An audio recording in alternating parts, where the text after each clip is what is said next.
Hello and welcome to the Relax, It's Retirement podcast with your host, Josh Leonard, where we talk about transitioning into retirement with intent. I'm Wendy McConnell. Hi, Josh. How are you on this wonderful day? It's a beautiful sunny day here in Southwest Michigan. So I'm good.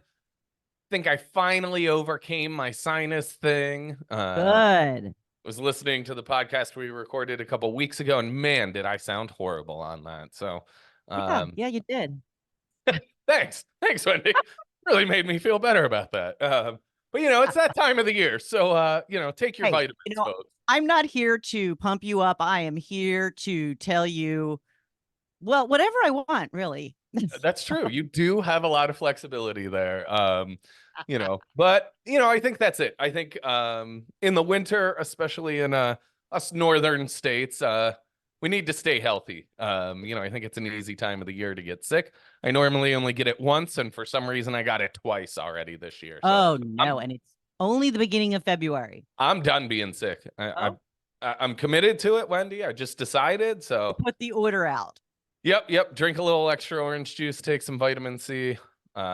If you're a doctor listening, I'm sure there's way better advice to, avoid. I don't think that juice is actually the greatest thing to have, but that's a topic for another time. I think so. Yeah. Today, Wendy, we're actually going to talk about 401ks, which is very different than orange juice. Very different. So we're going to be talking about what to do with your 401k when you are leaving your job. That's right. So if Wendy gives the advice that orange juice is no good for you, Tropicana stock plummets and you lose your job, this I'm is going to the get perfect fired now. podcast for you. Great, Josh. I'm so excited. Okay, let's hear it. What do I do? Yeah, so it's a common question we get with folks. They'll come into our office and say, "Oh, I decided to leave my job. I'm looking for a new job. Maybe it means you got a severance, or maybe you just retired, but you left your job. Now, what should I do with my 401k?" And just a high level overview for listeners that might not be fully familiar with what a 401k is. A 401k is a retirement plan sponsored by an employer. They are a great savings vehicle because they enable you to save money easily. So one of the things we've talked about in the past, Wendy, is friction in savings, right? If it's automatically taken out of your paycheck before it gets to the bank account, it's a lot easier to save than what most of us default to, or human nature defaults to, which is I'll save what I have at the end of the month. And Right. And this takes that. It's not even an issue. It gets taken out of the equation. That's right. And I hate to say it, but nothing's left at the end of the month for most folks, right? No, So especially we end if up not you have a cushion. That's right. We end up not saving enough. I think one of the other big advantages of a 401k is an employer can match your contribution. Now, depending on your employer, that can be all over the map. So certainly it's important to be aware of what that is. But let's say that your employer matches up to 3%. Well, even if the plan's expensive, or maybe you don't really like your employer or something, it's still worth participating because they're giving you 3%. So at bare minimum, match or contribute what you need to get that match. There can also be things to consider, like a vesting schedule. So how long do you have to stay employed at the employer to get that full match? Now, for our company 401k, since we do retirement planning, we tried to optimize some of these things. So we have a 6% match. It's automatically vested on day one. It's a little bit more gracious, but a 401k match might be seen as a golden handcuffs where, hey, we want to make sure that people are staying at the job longer. So we're going to make sure that they don't get this contribution unless they stay for at least 2 years or something like that. So, And that's pretty typical, actually, right? It is. It's extremely typical. It's considered a way to retain employees. For me as an employer, I'm like, if you don't want to be here, the door's right there. I think, not to be brutal, but I think we need to, I want people to stay for more than a 401k match, right? Right. Yes. But to each their own. In your 401k, it might have some other great features that we've seen that benefit people behaviorally, like automatic enrollment. So if you start a new job, it might automatically enroll you into that plan up to the match. So if you start a new job and you get this huge stack of paperwork that Which looks you like a always bunch of, do. yeah, everyone gets this, right? You get all this paperwork and you're starting a new job. So the last thing you want to do is read through all the paperwork, right? Exactly. If you're working with a financial advisor, just go ahead and email it to them and say, help me, right? And this is something we'll work with clients on too, where if they go into a new job, we can make sure they're getting the most out of their benefits, including their 401k. But the reality is it's overwhelming. And sometimes we might not enroll in the 401k when we first get started. And then we have to wait to get into the plan later on. So automatic enrollment is a great feature. Yeah, because some actually were, making you wait a certain amount of time to actually enroll in it. That can be another feature. So sometimes there is a period of time that you have to be employed by the employer before you're eligible to enroll in the plan. So again, typically if you get that big stack of paperwork, it'll let you know. Depending on the type of job you're seeking, really will depend on that. I know when I was 16 and I worked at Arby's and then CVS Pharmacy, they did have a 401k plan. But in that case, you had to be an adult, right? You had to be 18 at one, I think 21 at the other. So depending on the rules of the 401k plan, you might not be eligible yet, or you might have to wait until you've been employed for 90 days or a year or 6 months. It'll depend on that plan, which brings up another good point. There's a ton of individual rules in each 401k plan. So you need to be aware of those. Now, many times when people leave an employer, they might not be fully aware of those plans, right? Maybe they had automatic enrollment, they enrolled into the plan, they know they saved a bunch of money there, but they don't really know all the rules. They don't know what fees they're paying within that plan as well. So sometimes when people leave, they'll say, well, what should I do with this plan? And I'd say there's really 3 options, Wendy. There's 1, which is keep it. There's 2, which is roll it over to an IRA. And 3, if you're now starting another job, roll it into your new 401k plan. So let's set the scene here. You've been pulled aside and told you have 5 minutes to clean out your desk.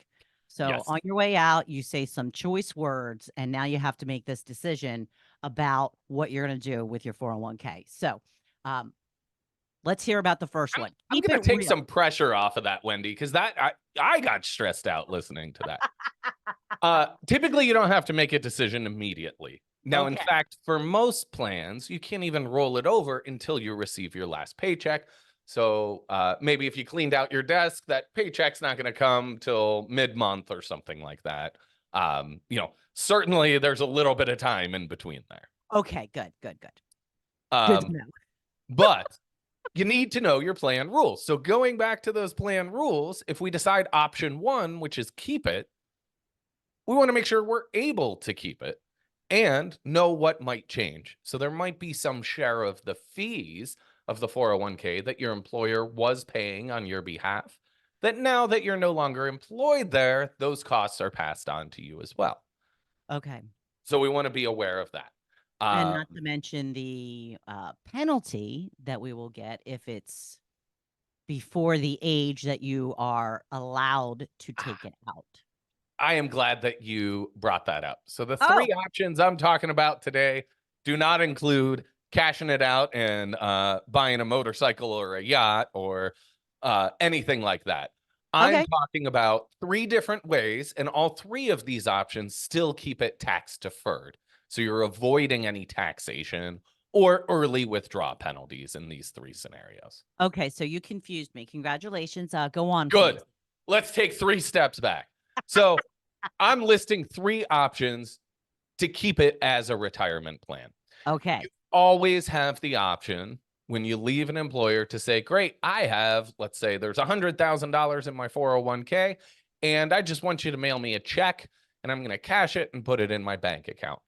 I would say in 90% of scenarios, that's a bad idea because now you have $100,000 of additional income this year. That will be taxed. It absolutely will be taxed. And if you are a high income earner, it might be taxed at close to 40%. So let's not do that, right? Okay, Let's try to defer the money and save it for retirement. Or if we need some of that money, we can distribute it more slowly over time.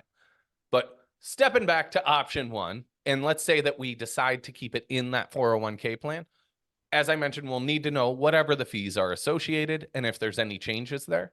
Make sure that we're allowed to stay as a participant in the plan. Also realize we're no longer eligible to contribute to that plan. So we're not going to be adding to that plan over time. Those are some of the key considerations when keeping it in a plan. I would say a negative to keeping it in the plan is it's another account to track. So if you've switched jobs many times throughout your career, you might have 5 of these old 401ks, and that's a lot harder to coordinate. Yes. So for option 2, one of the benefits of rolling it into an IRA is maybe you already have an existing IRA from a previous job that you worked. You can roll that in. You can consolidate all of those accounts in one place. It's easier then to coordinate the investments. If you are using a major custodian like Fidelity or Charles Schwab, many times they have ultra low fee investment options in there. So that can be a great way to reduce your fees overall on your investments as well. Not to mention, if you're using a major custodian like that, your list of options gets a lot longer. So you have more flexibility in how you can actually invest your retirement funds. Okay. I would say it's easier to access. So again, Fidelity, Schwab, all of these have pretty advanced apps that you can easily log in on your phone and see what your account balance is. If you need to change anything, it's there as well. If you're someone that's doing Roth conversions, so converting money from an IRA to a Roth IRA, it's quite easy to do. If you have that IRA and Roth IRA in the same place, you simply swap that money over and pay the taxes there. So would this be a good time if you wanted to start a Roth IRA to transfer it into from, prepaid taxes to not prepaid, you know what I mean, to tax free to now putting it into the Roth?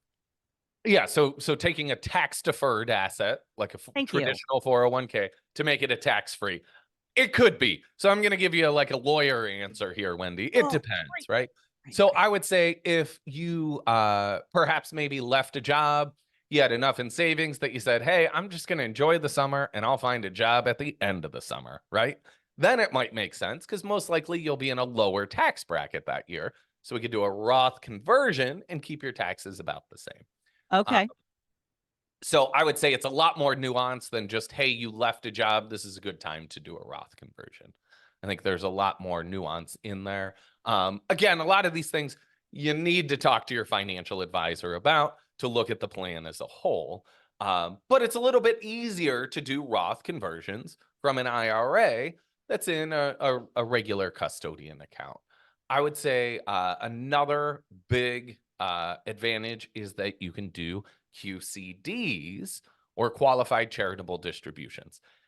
Now, I know you and I have talked about this, but as a listener, you might say, great, yeah, QCD. I don't know what the heck that means. This is when you're able to take a withdraw from your IRA direct to a charity, church or local charity, whatever 501c3 you might have a good relationship with. You can take that withdraw after age 70 and a half, send it direct to the charity, and it's a non-taxable event. It could be any charity that is a 501. As long as it's a qualified charity, a 501c3, it can go anywhere. So for many of our clients, they're used to contributing money at church. That's why I often bring that up. So maybe instead of putting money in the basket at church, we set up a qualified charitable distribution after age 70 and a half, where the money goes direct to the church, maybe quarterly or something like that. That way, you don't have to claim it as a deduction on your taxes. It's just a non-taxable event. We cannot do that under current law from a 401k, but we can from an IRA. So again, if you're thinking, maybe you're 69 years old now and you're thinking, oh, that QCD sounds like a good thing. I want to do that next year, but all my money's in a 401k, but I left my employer. Maybe we look at doing a rollover to an IRA at that time. You think I look like I'm 69 and a half? you, whoever is out there, not you necessarily, Wendy. I just wanted know to see you your just had reaction. your 31st birthday, right? Yes, it was Okay, a good, little good. bit of an anniversary of that, but whatever. Well, we have a joke. My wife will tell the kids that she's 24 and our oldest son is 7. So I'm like, I hope he doesn't repeat that at school because that does not look good Oh for no, me. it doesn't. And listeners, we have less than a 2-year age gap. I'll just leave it at that. So Okay. uh, Okay. And what generation are you, Josh? I am a millennial. And Okay. okay, another tangent here, Wendy. You know how I'm a millennial? We had a tree fall recently. Our neighbor's tree fell, and Didn't have anything to do with it, Josh. it will. It'll all connect here. Just wait. Just wait. The tree fell, clipped the side of our house, and the previous owner of our house had drove by over the weekend, and she said, "Oh, I saw that the tree fell, and just wanted to, see what happened with the house and everything." She was kind of in our back alleyway, looking at the house as I was going to walk the dog. I said, "Oh, I didn't even know it was in the paper," and she held up the clipping. Keep in Oh, mind, she's in her mid-80s, so she held up the clipping, and I said, "Oh, that's really cool. Can I take a picture of that?"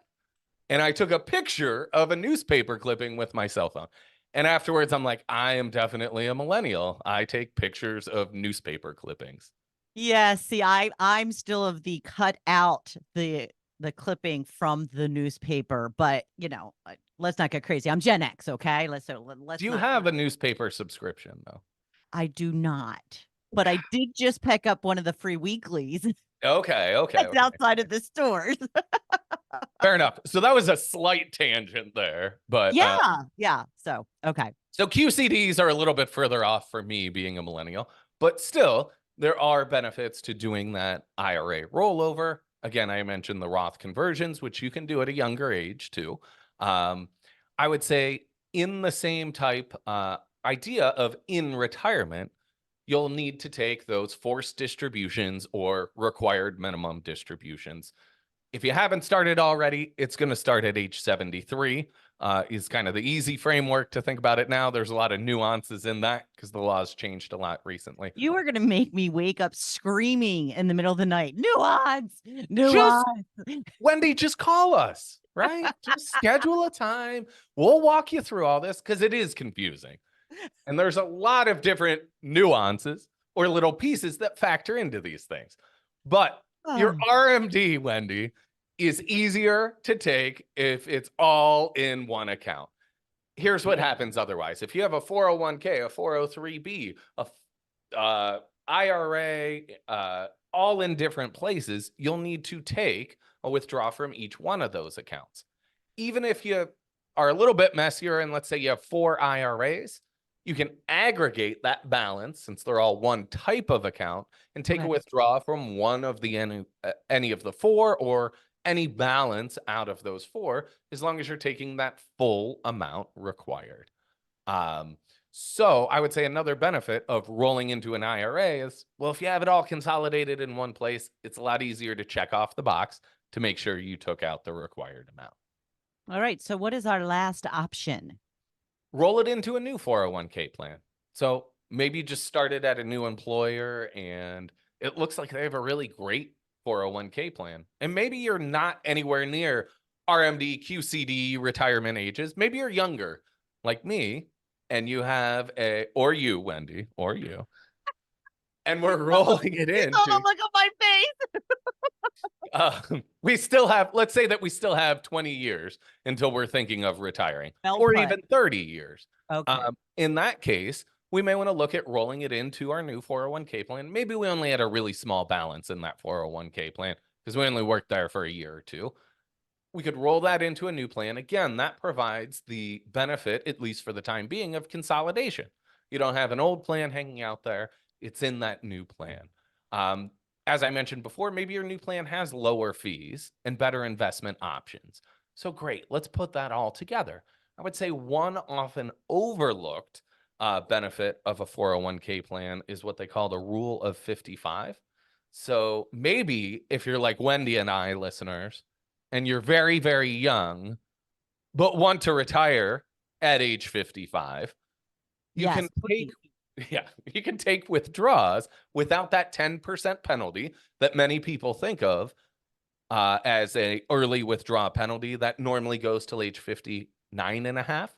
At age 55, there's some rules that you can take withdrawals out of a 401k plan if you left that employer. Nope. So if you're consolidating all into that one 401k plan, and let's say you stay there until they give you the gold watch at age 55, you have Nobody does that anymore, I know. Jack. But in theory, this is an example here, Wendy. Do the millennials even know what that means? I'm a millennial and I know what that means. So yes. In finance, you're different. Okay. Does the But typical millennial sitting at Starbucks with their avocado toast and their latte know what that means? they might not. But what that means is that you stayed at a place for a long time and they gave you sort of a reward on your way out the door.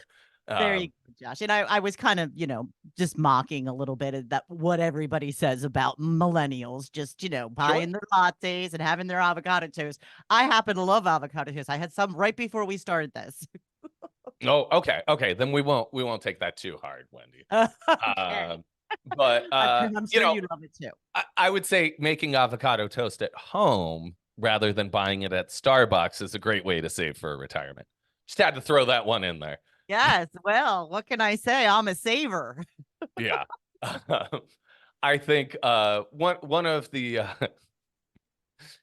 going back to looking at your 401k plan, there can be some advantages to staying in your new or existing 401k plan. A lot of times folks want to move that money from that previous employer, especially if it was a negative separation, right? You don't want them to have your money, right? The reality is they don't have your money. No, they It's don't. a plan with very strict rules. By no means is your old boss sticking his or her hand in there and pulling the money out. That's not how it actually works. But certainly, sometimes, especially if it's been an emotional separation, it's hard to log into that website that's got the company name sitting up top there. Understood. Sometimes your access is a little clunky too. Maybe when you were accessing your 401k when you were employed at the company, that meant logging in through your employee portal and you simply clicked a link to go to the 401k plan. Sometimes it's a little bit harder to navigate. So we've had the situation where folks have come in and said, I don't even know how to get to the account. And we need to go through and walk through that process too. Now, some of the technical details of rolling over your 401k, if you choose to do so. We mentioned at the beginning of the show, typically you have to wait until after that final paycheck comes in for that to even be an option. You will want to do what's called a direct rollover in most cases, where you already have that IRA account set up, and then you request the funds from your 401k to go custodian to custodian. So from that 401k plan direct to the new IRA. That way, it's clean, it's a non-taxable event. You can do what's called an indirect rollover, where you request the funds from your 401k, they send you a check, you cash that check, and as long as it's within 60 days, you can put it into an IRA, and that would be what's called an indirect rollover. We always discourage folks from doing that because you have to document that on your taxes. Why would somebody want to do that? They want to get the money out of the plan very quickly is the typical reason that people do that. Sometimes people will use that as a bridge if they're in between jobs as well, knowing that they have 60 days to put the money back in. You might spend a little bit of that money and then put it back in. Not a good idea. It's a risky strategy. I know we had a client that was buying and selling a house. So they used an indirect rollover as sort of a bridge loan. That's a very nerve-wracking and stressful process because if the check gets lost in the mail going to the IRA, the new IRA custodian, that can be a problem. There's a whole litany of problems there. The IRS is pretty strict on that 60 days. You're also only allowed to do one of those a year. So if you maybe moved from one IRA to another one and then left your job, many times people will forget that they already did an indirect IRA rollover, in which case it's not allowed. So you get a big tax bill. So again, avoiding those indirect rollovers, is the most advisable way to do it. Okay. That sounds like a good plan. Yeah. I think in general, we want to always make sure that we know what our investments are. So whether it's in the 401k, the IRA, a new 401k, take some time to digest by yourself or with your financial professional what you actually own in there and make sure it's meeting your goals. So whether you choose to stay in your existing plan, move it to a new plan, or roll it over to the IRA, it's a good time to look under the hood of the plan and say, hey, maybe I need to make some investment changes within the plan or within one of these new plan options as well. All right. So, Josh, if people have questions about all of this stuff that you were talking about, how do they get in touch with you? Yep. They can schedule a 15-minute phone call with me directly in the show notes. They can also just give our office a call and schedule a time with me at 412-998-PLAN. They can check us out on our website at leonardadvisorygroup.com, or they can shoot me an email directly at jleonard@leonardadvisorygroup.com. Thank you, Josh, and thank you for listening today. Please like, follow, and share this podcast with your friends. Until next time, I'm Wendy McConnell.